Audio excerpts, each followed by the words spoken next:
Hey, what's happening everyone? Dom here from Lens Pro To Go and Lens Rentals. Welcome back to the channel. So not too long ago, we did a full frame versus Super 35 cinematography explained video, which you all seemed to like. It generated some good discussion in the comment section and it seemed to be pretty helpful. So for today's video, I wanted to do something similar where I take this whole video to explain a certain video topic, and one that I think is due for some demystifying. And if you already know all about this topic, at the very least, this can just be like a nice refresher for you because it's kind of a lot of numbers to jumble around sometimes. And that's because this topic is chroma subsampling and video bit depth. And actually the term bit depth is sometimes used to describe both of these things, but in today's video I want to be sure to use the term chroma subsampling because this actually addresses the process of what's going on in these cameras and what we're going to be talking about today. Okay, so already you're like, what are you talking about? Okay, so if you've ever seen a video spec that's like 4K UHD 10-bit 422 or 1080 full HD 8-bit 420, and you're like, what does that little 3-number ratio mean? Is it like the higher the numbers in that ratio, the better or something? Well, actually, yes, that's like literally how it works. But stick around because we're gonna figure out why that's the case and ultimately why this matters to you. So quick primer here.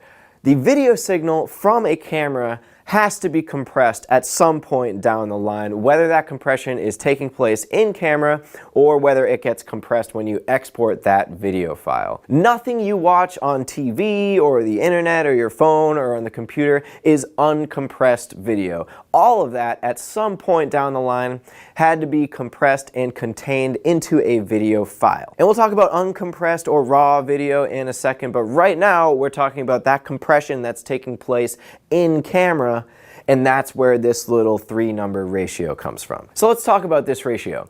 This value is a representation of how much color information is being shared within a certain sample size of photo sites on the sensor, but ultimately the whole sensor. And this information sharing going on is really vital in making that final video file a nice manageable size and faster to read. And actually tons of color information can be grouped up or shared like this while making hardly any noticeable difference to the human eye. And by sharing the color information like this, the imager can dedicate a lot more bandwidth to representing those luminance values, like for brightness, rather than chroma values, which are ultimately a lot less important to a video signal than those luma values. So that ratio, like I said, is a sample size of a certain amount of photo sites that will represent how the entire imager processes color in that recording mode.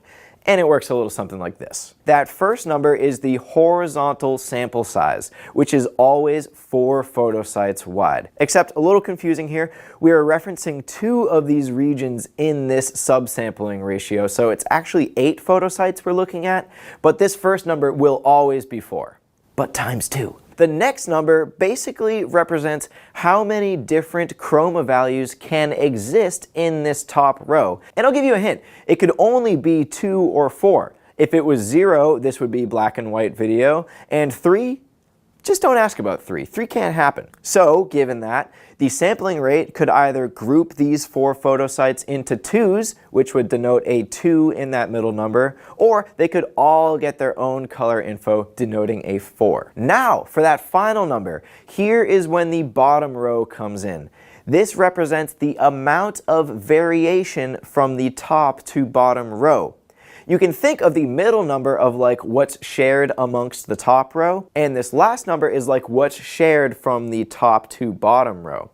And if you think about it, this value could only be equal to the middle number or 0, because it can only sample as much as that previous value or not at all. Certainly not any more than the middle value because the info wouldn't be there to begin with. Don't you love this stuff? Alright, so now we know what that ratio means. Let's take a look at the 3 sampling rates that you're going to encounter in video.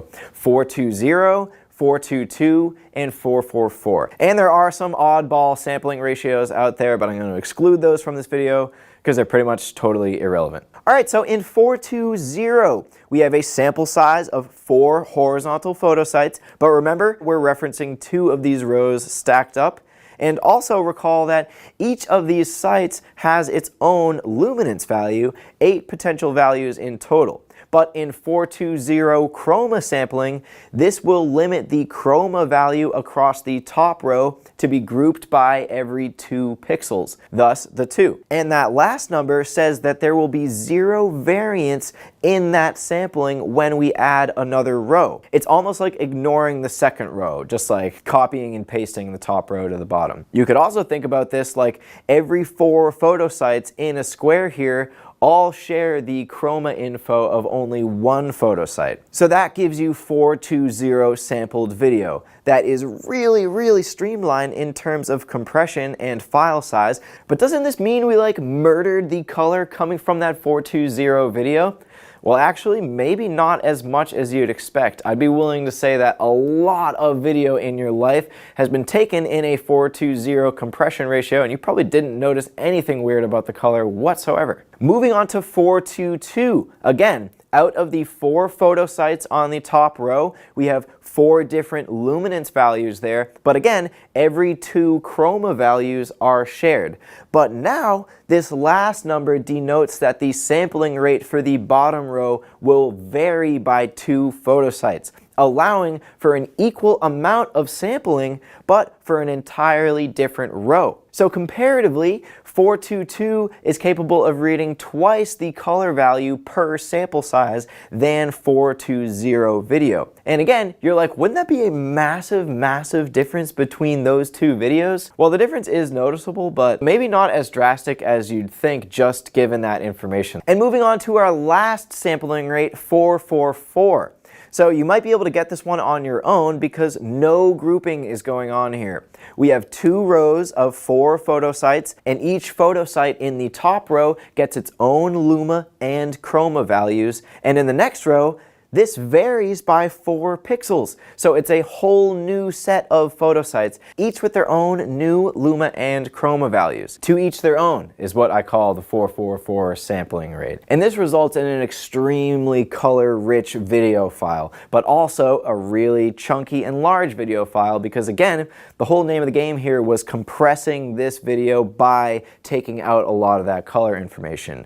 So like 10-bit 444 is going to be really high fidelity video, but again, it's got a lot of extra color information jammed in there. But we quickly have to talk about bit depth because this also is a major factor in how that final video is going to look. And this is when you hear those values like 8-bit, 10-bit, 12-bit. I've said a couple of these in this video so far, but you'll also see these tacked onto that video spec like I was talking about. So we already know that video cameras have a way of compressing color information within that video file to save on space and time. But a video codec can also do this by setting a certain color bit depth to that video profile, which will limit the range of potential colors that that system is capable of processing. A video imager uses separate red, green, and blue pixels to create a certain color. And in 8-bit, this limits that range of possible colors that the video is capable of achieving to 16.7 million colors. And this seems like enough, right? Absolutely not.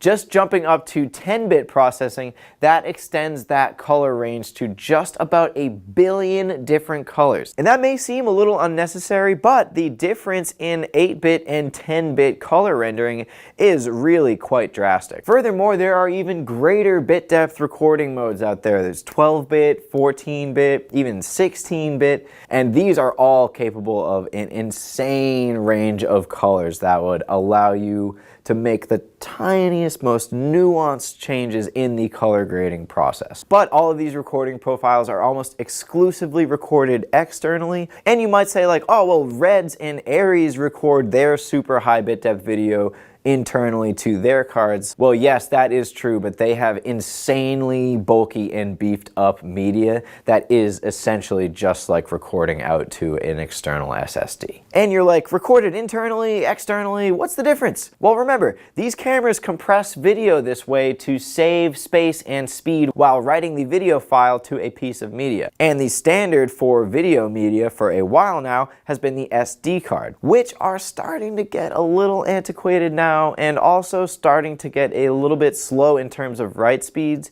in terms of cinematic video. And thus, cinema-capable cameras that still primarily record media to SD are offering higher bit depth recording modes that are only available to be recorded externally. All right, so I know that was like a lot of numbers and math, and that honestly seemed more like computer science than video techie stuff. Well, that's what we bargained for when we switched over from film to video. Really, all you gotta know is that video has to be compressed at some point down the line, whether it's right out of the camera or right before you export the video. It's really just all about having control over the color of that image, because filmmaking is just all about control. All right, everybody, that's pretty much gonna wrap it up on this video, demystifying chroma subsampling and video color bit depth. And I know that got pretty heady. This is kind of a lot to ingest, and it might not hit you until later. You might need like a little time to like let your brain chill out.